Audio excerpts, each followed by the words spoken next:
찬반이 엇갈리는 지역 현안을 양측의 입장 그대로 보여주고 시청자 의견을 들어보는 기획보도 예스 오노 순서입니다. 저와 원 기자는 3주 만에 이곳 속초에서 또다시 만났습니다. 지난번 고층 건물 규제 문제 때와 마찬가지로 개발이냐 보존이냐를 놓고 이번엔 영랑호 생태관광 문제를 들여다봤습니다. 저는 이번 주제 역시 정답은 이미 정해져 있다고 생각합니다. 지난번 고층 건물 규제 문제처럼 훨씬 많은 시민들이 개발보다는 보존을 바라고 있고 속초시가 추진하려는 생태 탐방로는 전국에 우후죽순 들어서고 있어 관광 자원으로도 매력이 없기 때문입니다. 영랑호 개발은 주민 소득에 별 도움이 안 되고 환경만 해치게 될 게 뻔합니다. 저는 원 기자의 주장을 듣고 있다 보면 너무 한쪽으로 편향이 돼 속이 답답하기만 합니다. 생태 탐방로가 마치 영랑호 생태계를 파괴하는 것처럼 몰아가고 있습니다. 실제로 주민들을 만나 말을 들어보면 이제서야 영랑호가 생태관광 명소로 거듭날 수 있다는 기대감이 훨씬 더 큰 게 사실입니다. 제가 호수를 관광 명소로 거듭나고 있는 현장을 먼저 보여드리겠습니다. 다리가 도산 구곡 중 첫 번째 물구비인 우남곡을 부드럽게 휘감아돕니다. 선성수산길로 이름 지어진 이 길은 안동호 수면 위에 폭 2.75m, 길이 1km의 수상데크 구조로 만들어졌습니다. 수상데크는 물 위에 떠 있는 다리, 부교 형태로 조성됐습니다. 걸을 때마다 흔들림이 느껴져 수면 위를 걷는 기분을 느낄 수 있습니다. 주변에 도산서원과 태계종택 등 150여 개의 문화유적이 있어 관광 명소로 서서히 자리 잡고 있습니다. 평일에도 많이 오셔요. 사람들이 주변에 도산서원도 있고 또 이렇게 둘러볼 곳이 많잖아요. 둘레길이거든요. 그래서 지금은 건강을 많이 찾는 사람들이 많기 때문에 가족들이 많이 와요. 속초시는 지난달 이곳 경북 안동과 충북 청주 그리고 충남 예산을 둘러봤습니다. 영랑호 개발의 핵심 시설인 호수 위를 걸을 수 있는 인도교 시설을 검토하기 위해서입니다. 사전 답사를 한 속초시는 인도교를 부교로 만든다는 방침을 세웠습니다. 호수 바닥에 교각을 설치하지 않아도 돼 환경 훼손을 최소화할 수 있기 때문입니다. 고정되지 않아 위치를 옮기거나 해체할 수도 있습니다. 수위 변동이 거의 없는 석호지만 만에 하나 있을지도 모를 수위 상승에도 물에 잠기지 않는다는 장점도 있습니다. 무엇보다 다른 교량에 비해 예산이 최대 4배가량 적게 들어 경제성 측면에서 뛰어납니다. 인간과 자연이 공존할 수 있는 친환경 생태 탐방로를 조성해서 관광객들이 영랑호를 많이 찾도록 하고자 하는 게 저희의 계획이어서 이것으로 인해서 북부권의 활성화가 더. 현재 속초시 관광은 설악산과 속초해변, 대포항, 청초 등이 있는 남부권에 집중돼 있습니다. 때문에 늘 북부권에선 상대적으로 소외받고 있다는 불만의 목소리가 높았습니다. 범바위부터 보강사와 생태습지원, 카누 카약 체험장까지 다양한 관광 자원을 지닌 영랑호 역시 그동안 단순히 시민 산책 코스로 이용돼 온 게 사실입니다.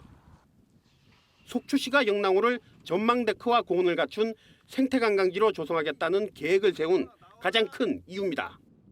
보존이라는 거는 정말 있을 수 없다고 생각합니다. 그래서 우리 영랑호는 어떻게 하든지 친환경적으로 개발을 해서 더 많은 관광객들을 유치할 수 있는 그러한 우리 영랑호가 돼야 된다고 그렇게 생각합니다. 앞서 보신 것처럼 영랑호 개발은 시민들이 원하는 지역에 최소한의 손을 대 새로운 관광 자원을 만들어보자는 시도입니다.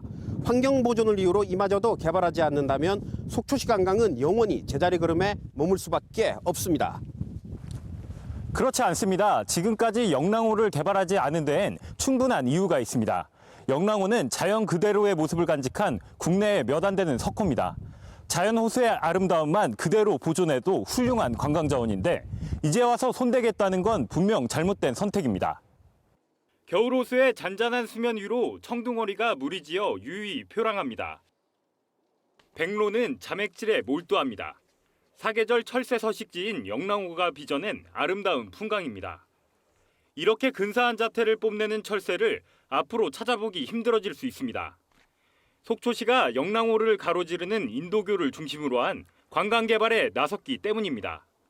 큰고니와 노랑부리 저어새 등 멸종위기종까지 날아들고 있는데 개발 행위가 시작되면 생태계 파괴가 불가피해 보입니다. 영랑호가 망가지게 되면 바다와 산과 이 생태계가 단절되는 부분이거든요. 다리를 놓고 그것을 끊어두고 사람을 쉴 새 없이 들어가게 하는 것은 굉장히 큰 생태계에 영향을 줄 수 있다. 사실 요즘은 전국 어디를 가나 호숫가에 설치한 부교나 출렁다리를 쉽게 찾아볼 수 있습니다.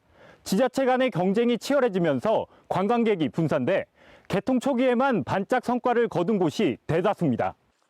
속초시가 벤치마킹했다는 안동시의 선성수산길도 속을 들여다보면 새로운 관광 명소로 자리 잡았다고 보기 민망한 수준입니다.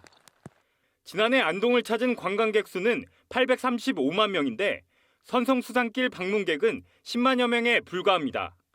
관광객 1% 정도만 탐방로를 찾고 있는 셈입니다. 거기에 목표를 설치한다고 해서 북부권이 발전한다는 보장은 없습니다. 오히려 용역 결과에서는 영랑호 자연경관에 치명타를 발생한다고 하고 있습니다.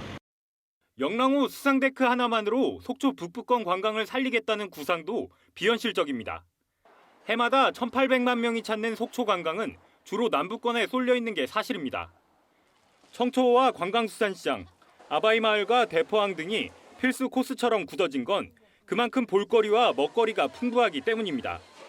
북부권의 열악한 관광 인프라를 개선하지 않고 사업비 40억 원을 들여 생태 탐방로만 놓겠다는 건 또 다른 난개발일 뿐이라는 비판이 나올 수밖에 없습니다. 특히 관광객 유입도 중요하지만 시민들부터 편히 산책하고 쉴 수 있는 공간이 필요합니다. 만약에 한다면 반대하는 입장입니다. 그냥 자연 이대로 그냥 해주는 게 나을 것 같아요. 괜히 파괴하는 것 같은 그런 느낌? 네, 그래서. 영랑호는 새로운 변신을 통해 외지 관광객은 물론 지역 주민들의 진정한 쉼터로 거듭나게 됩니다. 속초시는 명실상부한 관광도시답게 북부권의 관광 인프라를 더욱더 확충할 필요가 있습니다. 말 그대로 생태공원을 만드는 것인데 지금 당장 시작해야 합니다. 섣부른 개발은 기대했던 관광 활성화 효과는 거두지 못한 채 천혜의 호수만 훼손시키는 결과를 초래할 뿐입니다. 영랑호는 지금 그대로 보존돼야 합니다. 여러분들은 과연 어떻게 생각하십니까? 지역기획보도 예스오노는 시청자 여러분의 소중한 의견을 받아 후속 보도합니다. 많은 참여 부탁드립니다.